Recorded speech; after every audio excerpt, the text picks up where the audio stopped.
Buen día, nosotros somos el equipo 4 conformado por Fría Sámano Ana Sofía, Maya Arceta Yoatzi Naomi y Pérez Fuentes Regina. El día de hoy les hablaremos sobre el eje de la hormona de crecimiento. El eje de la hormona de crecimiento es un importante sistema hormonal que provoca el crecimiento de los tejidos del cuerpo.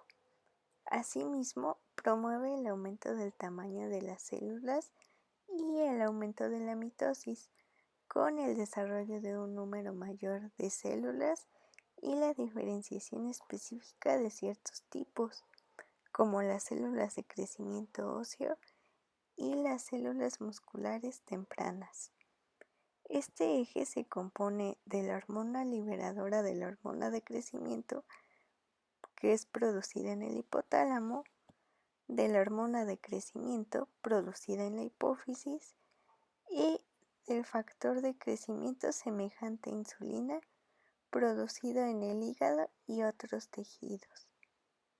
La secreción de la hormona del crecimiento es estimulada por la hormona liberadora de la hormona de crecimiento y es inhibida por la somatostatina, así como los efectos de retroalimentación negativa de la hormona de crecimiento y el factor semejante a insulina tipo 1 sobre la adenohipófisis y las neuronas hipotalámicas.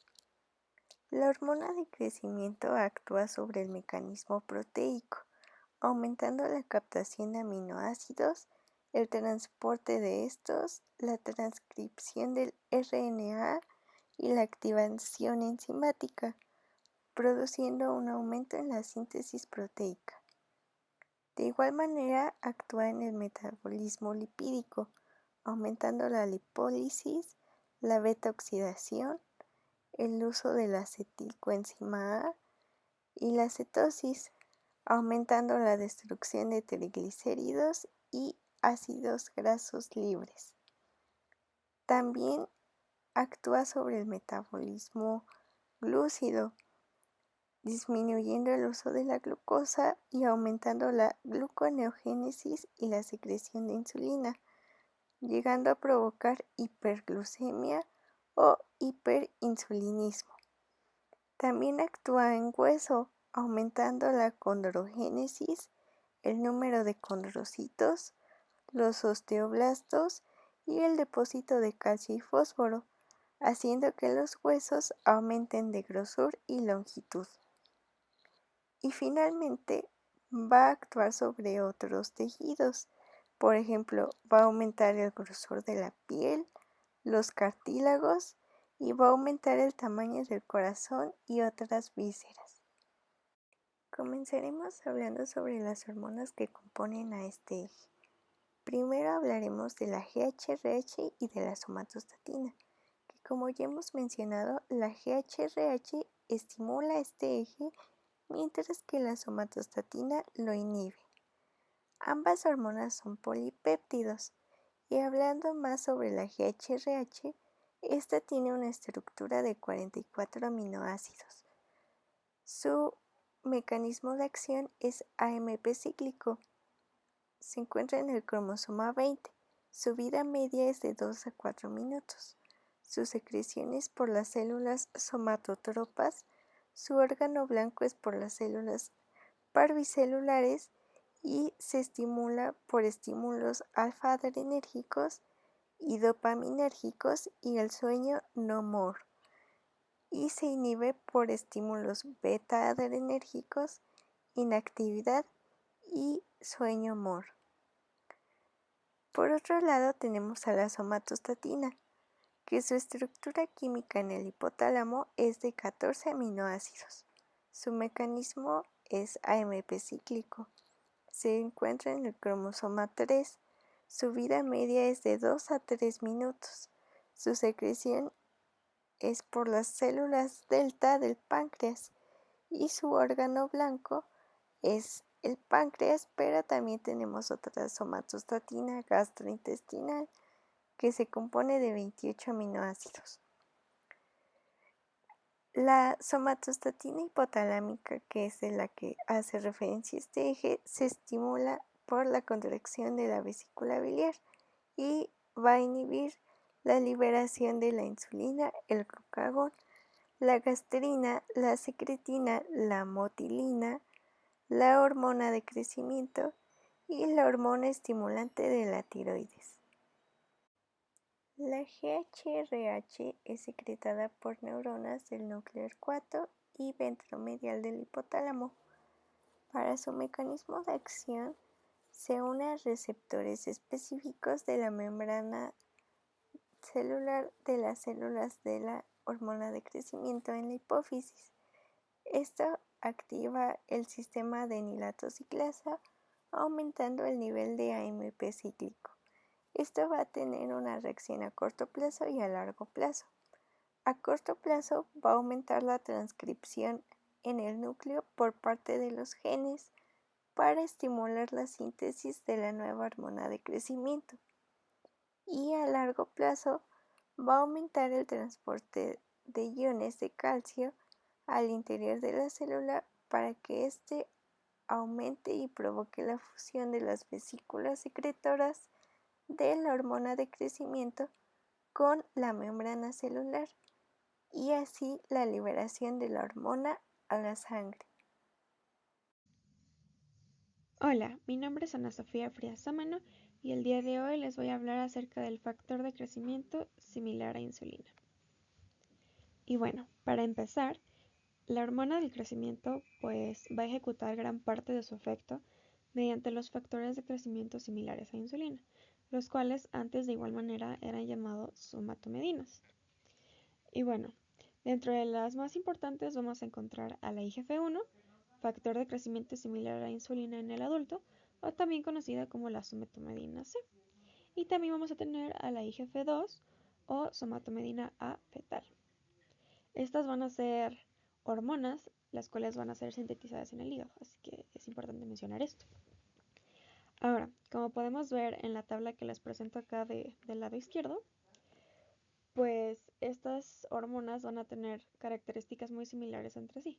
Por ejemplo, el factor de crecimiento similar a insulina tipo 1, que es el que encontramos de este lado, va a tener una estructura de 70 aminoácidos y un peso molecular de 7.6 kilodaltons, mientras que la IGF-2 va a tener un peso molecular de 7.5 kilodaltons y una estructura química de 67 aminoácidos. Así que como podemos ver, realmente las diferencias son muy pequeñas entre ambas. De igual manera, la IGF-1 va a tener a su gen codificante en el brazo largo del cromosoma 12, específicamente en el locus 12q22 y q24, mientras que la IGF-2 va a tener su gen codificante en el brazo corto del cromosoma 11. De ahí en fuera, pues el resto de sus características van a ser compartidas entre ambas somatomedinas, tales como su vida media de 10 minutos, la cual como podemos ver va a ser la misma en ambas, su órgano blanco, el cual sabemos que pues no va a ser uno en particular, sino que va a ser cualquier órgano o tejido que sea capaz de crecer. Y pues su lugar de síntesis, como ya les mencioné, es en el hígado, y respecto a sus estimuladores e inhibidores, pues de igual manera van a ser los mismos. Algo que me gustaría mencionar respecto a los estimulantes, ya que sé que puede llegar a causar cierta confusión, es que estos se van a estimular durante el sueño no MOR, el cual va a abarcar 4 etapas. Las 4 etapas de este sueño no MOR van a ser el adormecimiento, sueño ligero, la transición y el sueño profundo. Y bueno, es importante diferenciar estas etapas del sueño MOR, ya que el sueño MOR en sí mismo va a ser esta etapa del sueño en donde va a haber una mayor actividad cerebral y movimientos oculares más rápidos. Y bueno, esta etapa va a ser caracterizada por ser aquella en la que soñamos más. Y bueno, otros estimulantes pues son el aumento de ácidos grasos libres, aminoácidos, ejercicio, la estimulación de la hormona del crecimiento, el estrés y bueno, los agonistas y antagonistas alfa y beta adrenérgicos, respectivamente. Y bueno, pues respecto a sus inhibidores, pues como ya les mencioné, pues es prácticamente lo mismo en ambas. Ahora, en particular nos vamos a enfocar en lo que sería la somatomedina C o el factor de crecimiento similar a insulina tipo 1. Y bueno, esta hormona pues va a tener un efecto más predominante y efectivo sobre lo que sería la acción del crecimiento en todos los tejidos del cuerpo. Y pues este efecto va a ser mayor que el propio efecto directo de la hormona del crecimiento en sí mismo. Y a pesar de que la IGF-1 va a tener una vida media corta, aproximadamente de 10 minutos, como les acabo de mencionar, y menor a la de la hormona del crecimiento, que va a ser de 20 a 50 minutos aproximadamente, su efecto o acción biológica en el cuerpo realmente es muchísimo más larga, es de aproximadamente 20 horas, debido a que la IGF-1 tiene una adhesión muy fuerte hacia las proteínas plasmáticas de la sangre, lo cual es algo de lo que carece la hormona del crecimiento, ya que su adhesión es muy corta. También es importante mencionar que esta hormona va a actuar sobre su receptor, el cual es llamado de la misma manera, IGF-1, y este va a tener una actividad de tirosincinasa intrínseca, a la cual, más bien, al igual que otros tipos de factores de crecimiento, tales como el factor de crecimiento epidermal o el de insulina. Y bueno, es importante mencionar que este receptor se va a codificar con un gen que está localizado en el cromosoma 15, específicamente en el locus 15q25 y 26. Y bueno, la acción de este receptor va a ser un aumento en lo que sería la proliferación celular, crecimiento, mitosis, aumento de la diferenciación celular, y este de igual manera va a prevenir lo que serían procesos apoptóticos. Respecto a su mecanismo de acción, este va a comenzar con la hormona del crecimiento, la cual, como ya sabemos, va a ser liberada por la adenohipófisis y posterior a ello va a viajar por el torrente sanguíneo, por la circulación, hasta llegar al hígado, en donde se va a unir a su receptor específico de membrana, el cual se ubica en el hepatocito. Una vez que la hormona del crecimiento se une a su receptor, va a favorecer la activación de una vía llamada JAK-STAT o tirosincinasa extrínseca, la cual va a contribuir a la transducción de señal desde la membrana del hepatocito hasta el núcleo celular. Y es importante mencionar que la activación de la proteína JAK va a favorecer a la autofosforilación de nuestro receptor en residuos de tirosina. Y esto va a crear sitios de unión para proteínas adaptadoras señalizadoras, como las que podemos ver aquí.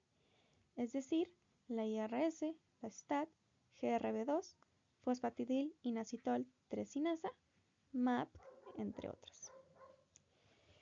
Esto mediante lo que sería una cadena de fosforilación, si es que lo podemos llamar así. ¿A qué me refiero con esto?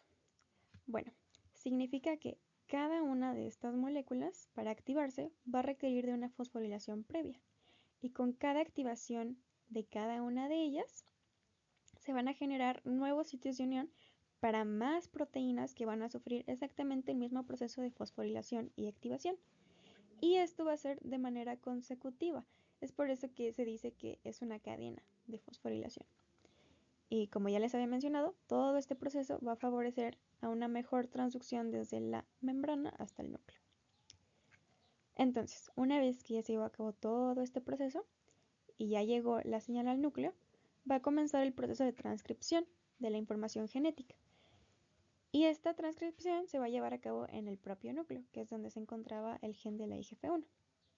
Posterior a ello se lleva a cabo la traducción, que se lleva a cabo en ribosoma, aunque no lo tenemos aquí, y finalmente la maduración, que primero se lleva en retículo endoplásmico rugoso y finalmente en aparato de Golgi, que es lo que ya habíamos visto en clases anteriores.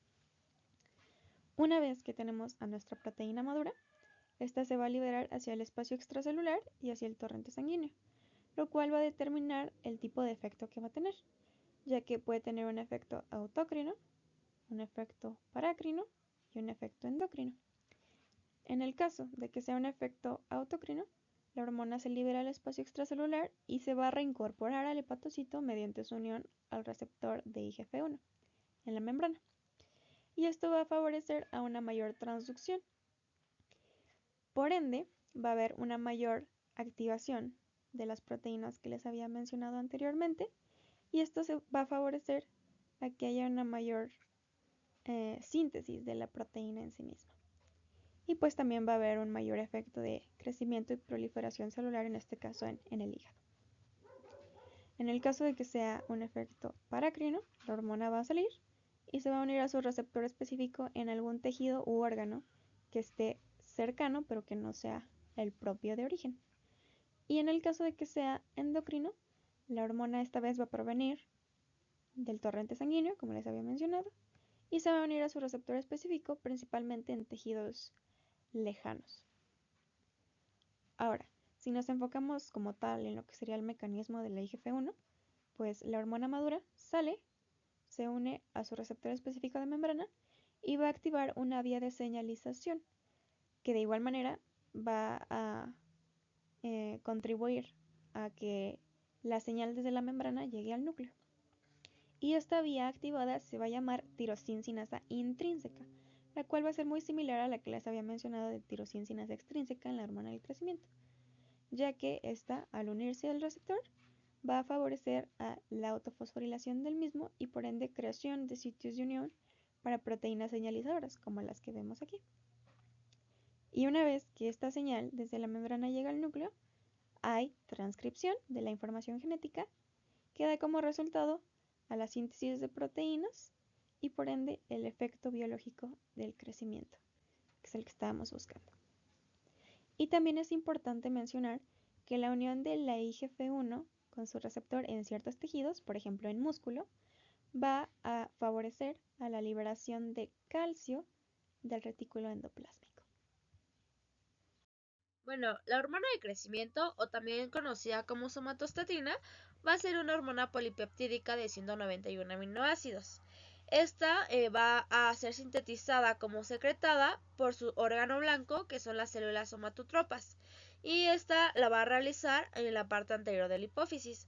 Como característica importante, esta hormona de crecimiento va a poseer lo que es un péptido precursor, que lo podemos abreviar como PreGH, y a diferencia de la hormona de crecimiento, este va a ser un poco más grande, pero de igual manera va a secretar pues la misma, va a ser secretada más bien por la misma célula somatotropas. Sin embargo, va a carecer de una importancia fisiológica. En este caso, pues tenemos, ¿no?, las neuronas del hipotálamo que van a ser secretadas de la GRH y la hormona de crecimiento, y esta hormona de crecimiento, que es la que yo les voy a hablar, va a llegar por lo que es la pituitaria anterior a través de lo que es la sangre. Posteriormente, si esta hormona de crecimiento se detiene, vamos a generar un enanismo en la persona. Y aquí va a estar llegando a lo que es el hígado, el músculo y el hueso. Y otro prefactor es el factor de la hormona de crecimiento para pues el crecimiento óseo. Ahora bien, ¿cuál es la función de esta hormona de crecimiento? Pues como lo vimos en el esquema anterior, va a ser el proporcionar el crecimiento lineal. En este caso, pues va a tener lo que son efectos promotores, que van a estar mediados por el factor de crecimiento, y también este factor de crecimiento antes se le conocía como somatomedina C, y va a generar un tipo de insulina 1. Esta hormona de crecimiento va a tener tanto efectos metabólicos como efectos biológicos. En este caso, para que se entienda, podemos poner un ejemplo que es una balanza. En este caso voy a dibujar aquí una parte moradito como una balanza en la que mientras uno baja, el otro va a subir. Entonces, pues básicamente en eso se basan los efectos metabólicos y los efectos biológicos. Ejemplo de ello, tenemos que, bueno, aquí está el metabolismo de los carbohidratos, que en el caso de lo que es la captación de la glucosa, que van a estar en los tejidos extrahepáticos, la hormona de crecimiento va a disminuir, pero el factor de crecimiento va a aumentar. En el caso de la producción de la glucosa, aumenta la hormona de crecimiento y disminuye el factor de crecimiento. De igual manera va a estar relacionado aquí el metabolismo de los lípidos y el metabolismo de las proteínas, que estas proteínas van a llegar a lo que es el músculo y el tejido conjuntivo. En este caso, aquí cabe mencionar que en el caso del el metabolismo de las proteínas todavía no está 100% comprobado que se aumente esta hormona de crecimiento, sin embargo todavía se tiene en consideración.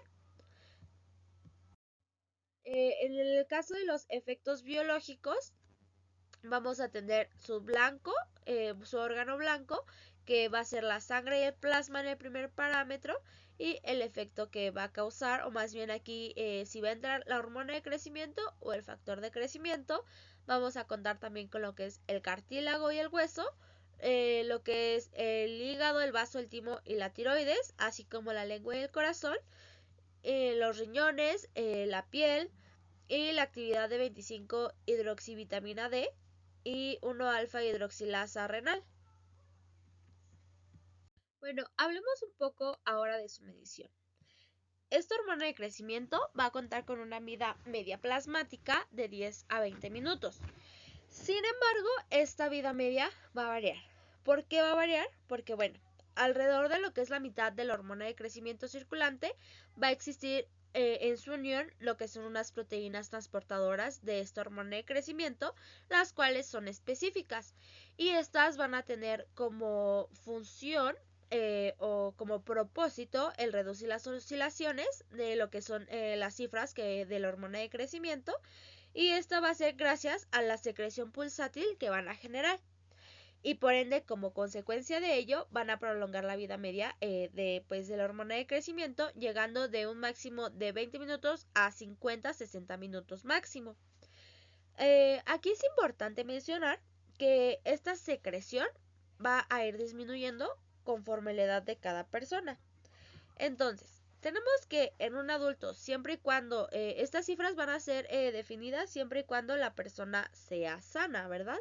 Entonces, tenemos que en un adulto sano va a ser de 400 microgramos al día aproximadamente.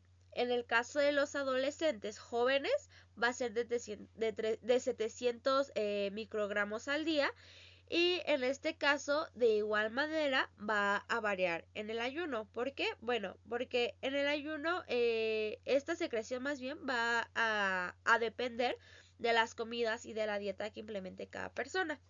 En el caso de si esta persona se acaba de levantar, por ende están en ayunas, no están estresados, generalmente tienen a su alrededor un factor relajante, bueno, esta persona obviamente va a secretar muchísimo menos de lo que son nanogramos sobre mililitro. Entonces, pues es un poco menor la cifra, siempre y cuando pues no se esté en un factor estresante y estemos por las mañanas.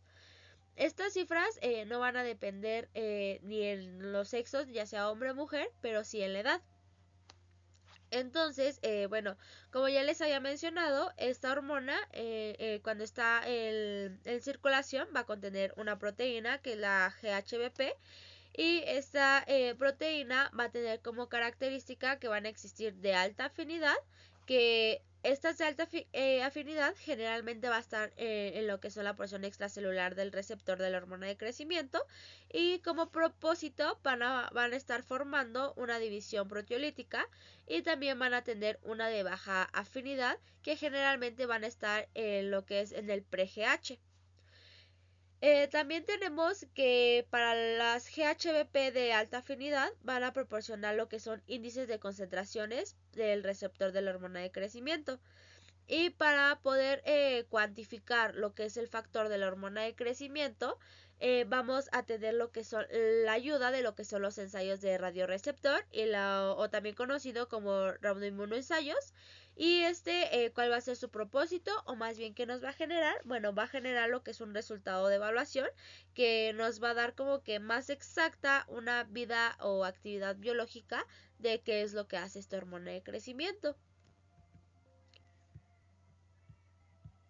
Ahora hablando del tema de lo que es la secreción, esta secreción es muy importante y va a estar mediada por dos hormonas hipotalámicas, que va a ser la GRH, que más adelante les van a hablar mis compañeras, y pues la hormona, lo que es la hormona inhibidora de la hormona de crecimiento, ¿verdad? Y obviamente va a estar regulada por factores neurales, metabólicos y hormonales. En esta tablita les presento lo que van a ser los factores que van a afectar o van a disminuir lo que es la secreción de esta hormona de crecimiento. En esta parte pues tenemos los factores fisiológicos que lo van a aumentar, así como los factores farmacológicos, y los factores patológicos. En el caso de los factores que van a disminuir la secreción de la hormona de crecimiento, va a ser la hipoglucemia postprandial, los ácidos grasos libres que en este caso estén altos.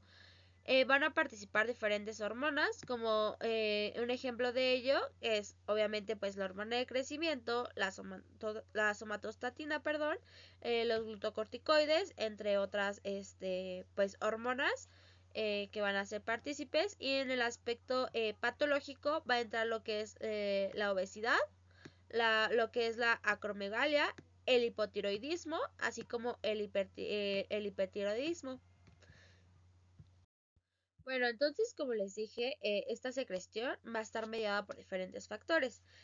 El primero y el más importante va a ser la hormona liberadora de la hormona de crecimiento. Y aquí tenemos que lo que es la hormona GRH se va a unir a sus receptores específicos y por tanto esta unión va a provocar que se va a estimular la producción de un ciclo o un mecanismo de acción de un AMP cíclico, que va a estar estimulado por lo que son las células somatotropas y por ende van a tener como consecuencia la síntesis como la secreción de esta hormona. También en este caso vamos a tener que se va a bloquear lo que es la somatostatina y por ende pues se bloquea la somatostatina, y como trabajan en conjunto evidentemente se van a bloquear también los efectos de la GRH. A su vez, pues también lo que es la administración de la GRH en lo que son en las personas que están sanas o normales van a llevar una liberación rápida de esta hormona. Y esta liberación va a alcanzar su pico máximo alrededor de lo que son 30 minutos, y este pico máximo se va a sostener ahí durante ya sea 60 a un máximo de 120 minutos, o sea de 1 a 2 horas máximo. Sin embargo, aquí no nada más participan estas hormonas, sino también vamos a tener lo que son las hormonas peptídicas, que como se los había enseñado en la tabla anterior, van a aumentar esta secreción. Entonces, como la aumentan, obviamente van a ser un punto importante para que sea liberada esta hormona de crecimiento, y obviamente pues nada más va a participar en ocasiones o más bien en cantidades farmacológicas. También tenemos lo que es la TSH y la GnRH, que van a causar la secreción de esta hormona de crecimiento, pero en este caso en pacientes que padezcan acromegalia. Y bueno, entonces, ¿qué es lo que va a regular esta hormona GRH? Bueno, aquí va a entrar lo que es un bajo control neural, así como va a generar lo que es una retroacción negativa o una retroalimentación negativa en lo que es la asa corta de ella misma. Otro factor importante que tenemos es la somatostatina, o también se le conoce como tetradecapéptido. Y como se los había mencionado al principio, a la hormona de crecimiento también se le puede conocer como, bueno, anteriormente se le conocía como somatostatina. Entonces, actualmente se le considera que esta somatostatina va a ser un inhibidor de la secreción de la hormona de crecimiento.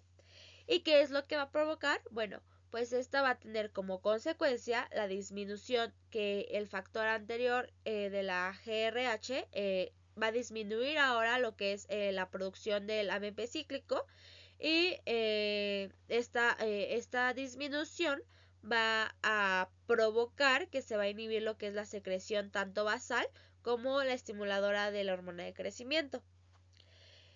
Aquí como factor importante o que más predomina va a ser que en concentraciones altas de la hormona de crecimiento y el factor de crecimiento, obviamente pues va a ir en aumento esta somatostatina porque va a ir de la mano.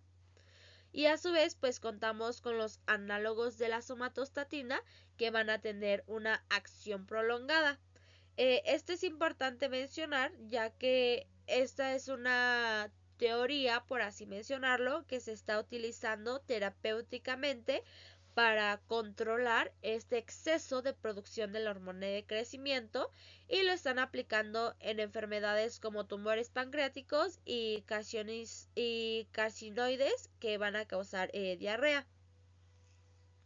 El tercer factor que tenemos son los secretagogos y en este caso vamos a tener los secretagogos que no son de la GRH van a actuar para poder liberar esta hormona de crecimiento. Pero ¿cómo vamos a obtener esta liberación? Bueno, esta liberación se va a dar gracias a que este secretagogo va a contener un receptor secretagogo de la hormona de crecimiento, vaya la redundancia. Y en estos secretagogos tenemos que vamos a tener la ayuda de secretagogos sintéticos, tanto peptídicos como no peptídicos.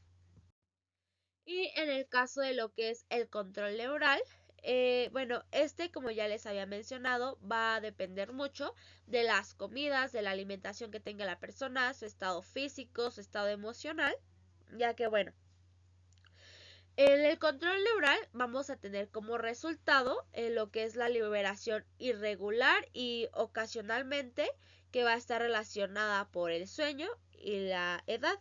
Por ende, esta secreción va a ser aumentada. Esta concentración máxima va a ocurrir de 1 a 4 horas después de que la persona haya conciliado el sueño. Y por ende, estos aumentos que van a surgir durante el sueño van a llegar alrededor del 70% que se van a secretar diariamente. Y por ende van a ser mayores en los niños y van a disminuir en las personas de la tercera edad. En el caso de que si se llega a presentar que la persona se le administre lo que es la glucosa, bueno, esta liberación no va a tener ningún efecto adverso. Sin embargo, sí las va a tener cuando ya sea un niño, un adulto, un joven, una persona de la tercera edad esté bajo un estrés emocional, físico y químico, así como las personas que hayan entrado a un procedimiento quirúrgico, padezcan de un traumatismo, se ejerciten diariamente, estén en terapias intensivas y así como la administración del pirinógeno se va a estimular esta liberación y se va a privar en el caso de que un niño esté en una falta de atención emocional y obviamente pues este deterioro va a existir y va a existir una ineficiencia de la hormona de crecimiento y por ende pues el niño no va a crecer conforme le indica su edad, va a presentar una estatura mínima, un rango pequeño y va a estar un poquito más pequeño que pues las personas que lo rodean. En el caso del control metabólico, vamos a tener factores metabólicos que los van a afectar, que como se los haya mencionado, van a entrar los carbohidratos, las grasas y bueno, los lípidos y las proteínas. En este caso, vamos a tener que la administración, ya sea de glucosa o ya sea que se le administre por vía oral o intravenosa, van a disminuir esta hormona de crecimiento, ya sea con que la persona esté sana. Y por ende, esta va a ser importante para poder diagnosticar una acromegalia. También va a entrar aquí lo que es la hipoglucemia, la glucopenia intracelular, que va a ser la administración de 2-desoxiglucosa, que es un análogo de la glucosa, y obviamente pues va a causar esta deficiencia de la glucosa, pero sin embargo, como se los había mencionado, es como un sube y baja, va a aumentar la hormona de crecimiento. También esta va a depender de lo que es la glucosa sanguínea y la concentración alcanzada de esta misma glucosa, la comida que las personas administren, ya sea proteica o que tenga demasiados aminoácidos que se administren por vía venosa, y por ende en esta cuando está aumentada se va a surgir una liberación de la hormona de crecimiento. Sin embargo, se va a producir de una manera muy lenta. También tenemos que en los estados de cuando una persona está en desnutrición, es decir, que no come a sus horas, no come lo que tendría que comer, se la pasa absorbiendo más, o más bien consumiendo más lípidos que pues proteínas.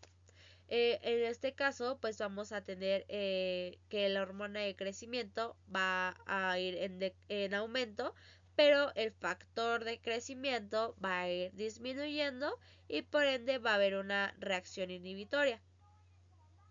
Y en el caso de los ácidos grasos, va a tener que la hormona de crecimiento va a presentar lo que son los estímulos de la arginina y la hipoglucemia.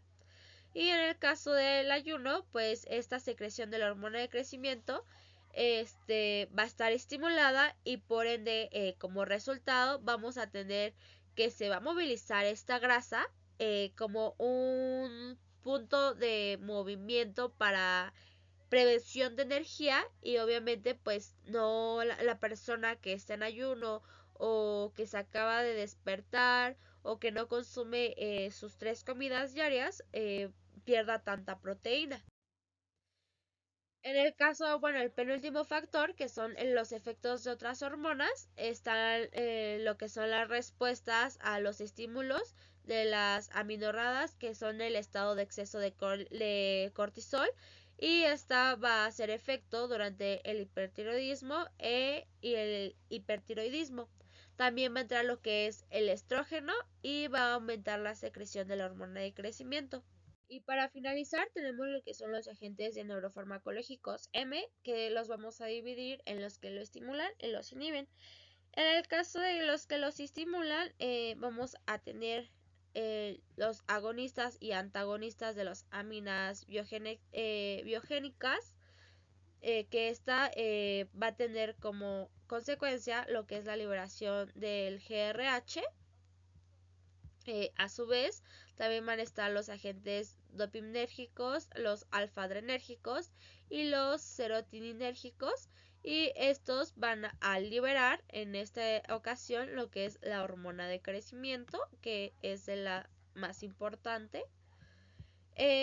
También de los que estimulan va a ser los agonistas de la dopamina, que como ya lo habíamos mencionado en la clase anterior, el más importante va a ser la levodopa y la bromocriptina, y esta va a aumentar lo que es la secreción de la hormona de crecimiento. En esta parte también tenemos a los que aumentan lo que son los antagonistas beta-adrenérgicos, como el propanolol, y esta va tanto a aumentar la secreción como la estimulación de la hormona de crecimiento. También en esta parte tenemos aquí en este caso, como la levodopa va a ser uno que aumenta, también tenemos que va a estar mediado por su conversión de noradrenalina, y su efecto va a quedar bloqueado por lo que es la antagonista alfa adrenérgico de la fentolamina. Por otra parte, vamos a tener a los que inhiben, como ya les había mencionado, y en este ejemplo pues tenemos a los antagonistas dopaminérgicos, y como ejemplo van a ser las fentoniacidas, y van a inhibir lo que es la hormona de crecimiento. En este caso también tenemos, como lo mencioné el ejemplo anterior, la fentolamina, que va a suprimir la liberación de esta hormona de crecimiento, y por ende va a tener como factores importantes, por así resaltarlos, lo que es la hipoglucemia, el ejercicio y la arginina, y finalmente lo que es la agonista beta-adrenérgicos, que pues inhiben lo que es pues la hormona de crecimiento. En este caso, si nos damos cuenta, lo que es la fentocidas con la fentolamina va de la mano, para presentar lo que es la arginina. Y también tenemos lo que es la levodopa, que va pues de la mano, va a estar relacionada con el punto siguiente, que pues insisto, a lo mejor y es muy repetitivo, pero pues yo me lo aprendí así, de esta manera, que era una balanza, un sube y baja, en el que uno no puede subir mientras el otro está arriba. Entonces, por ende, mientras uno va a estimular, otro va a inhibir.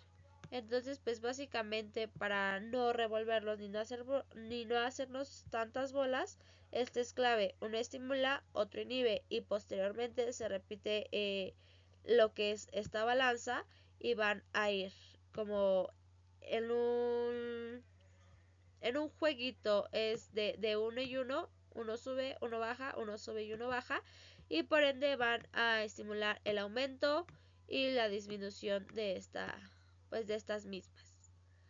Y bueno, entonces de mi parte eso sería todo.